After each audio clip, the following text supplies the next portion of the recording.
تخيل كده، تخيل ان اكل اللحوم البشر بالنسبه لهم زي اكلك انت للجبنه واللانشون، عادي، ما فيهاش اي حاجه.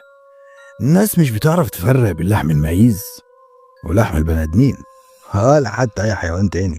بس قبل ما نغوص في الرعب ده لازم اقول لك حاجه. الهند بلد غريبه جدا، فيها اللي بيعبد القرود، فيها اللي بيعبد الاصنام، وفيها حتى اللي بيعبد البار. بس النهارده هنتكلم عن قبيله تانية خالص، قبيله عايشه وسط الظل، قبيله شكلها كانها من العصر الحجري بس عايشه معانا في الزمن ده. القبيله دي بقى بتعمل حاجات انت ممكن تعرف لمجرد تسمعها. سمعت عن النيكروفيليا؟ الناس اللي بيمارسوا الجنس مع الجثث. ايوه، هي دي. هما بقى بيعملوا كده وبعدها بيحرقوا الجثث دي، بيتغذوا على لحم الانسان كانها لحم الطبيخ، كانك بتاكل لانشون. الناس دي عقلها تعدى حدود الجنون. القبيله دي يا سيدي اصلها بيرجع للقرن 18، جماعه كده اسمهم الكاباليكس، هو اللي معناها حمله الجماجم. كانوا بيقدموا ضحايا بشريه، بني ادم حي يتقدم كده كانك بتقدم خروف العيد. وبعد ما الجماعه دي اختفت ظهرت طائفه تانية، طائفه اسمها الايجور او قبائل الايجور. ناس مستحيل توصل لهم ولا حتى تشوفهم، بيظهروا 4 مرات بس كل 12 سنة. أما بقى حياتهم عايشين وسط الجثث، بيوتهم بيوت جثث، أكلهم جثث، حتى المايه اللي بيشربوها من جماجم بشرية يا راجل. الإيجور قرروا يتمردوا على كل قوانين البشر، لا حلال ولا حرام. هما بيصنعوا قوانينهم بنفسهم. بيعبدوا شيفا، ده إله مشهور في الهند. بيعتقدوا إن أكل لحم الإنسان بيطول عمرهم، يديهم قوة خارقة.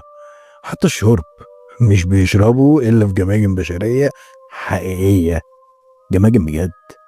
كل يوم عندهم طقوس سوداوية وشيطانية، منها نيكروفيليا اللي قلتلك عليها.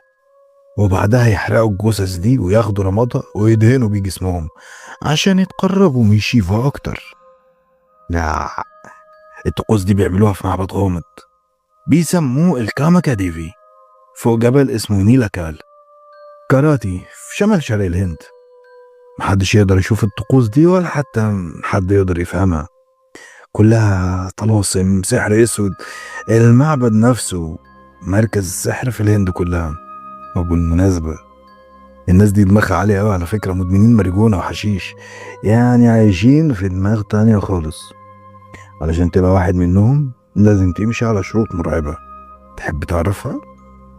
أول حاجة، تلاقي لك جمة بني آدم تاكل وتشرب فيها. تاني حاجة، تدهن جسمك بتراب جثث محروقة. وتالت حاجة ودي الأصعب، تاكل لحم بشري ني من غير طبيخ، ني، لحم بشري، وتعمل الطقوس فوق الجثة اللي كلت منها. بس قبل كل ده لازم تقطع علاقتك بالعالم كله، تبقى وحيد، من غير أهل، من غير صحاب، تنسى حياتك اللي انت كنت فيها الأول، تنسى كل حاجة كنت تعرفها قبل كده.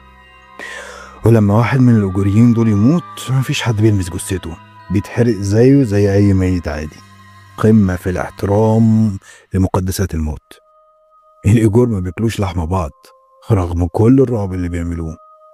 الناس دي حياتها كلها تحدي لكل القواعد، كل البروتوكولات اللي متعارف عليها بين البشريين أو الإنسانية بشكل عام. بيكسروا كل المحرمات، بيعيشوا بعقلية تانية خالص. ولو في يوم من الأيام صادف إن أنت روحت الهند وشفت واحد منهم، اهرب، اهرب. ما تفكرش تتكلم معاه ولا حتى تبصله.